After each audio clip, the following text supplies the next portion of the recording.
Fan ঘুরতেছে, charging হচ্ছে। ব্যাটারির ভোল্টেজ 1394-95।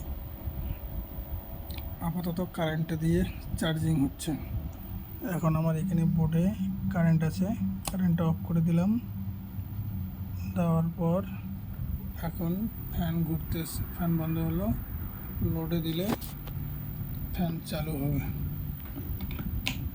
লোডে দিলাম, বাল্ব জ্বললো, কয়েক সেকেন্ডের মধ্যে ফ্যান চালু হবে।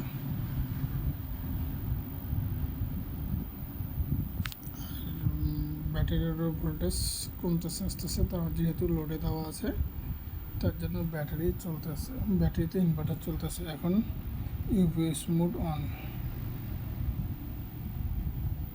আমার হলো ইনভার্টার সাকসেসফুল হলো।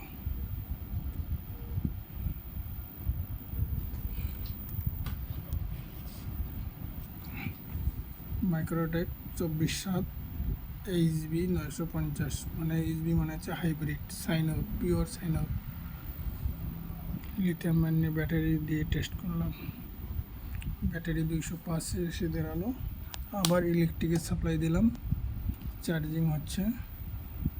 চার্জিংয়ের সময় ফ্যান ঘুরবে, ফ্যান অলরেডি চালু হয়ে গেল। ফ্যান ইলেকট্রিক সাপ্লাই আছে, ব্যাটারি ভোল্টেজ অটোমেটিক বেড়ে যাচ্ছে আস্তে আস্তে।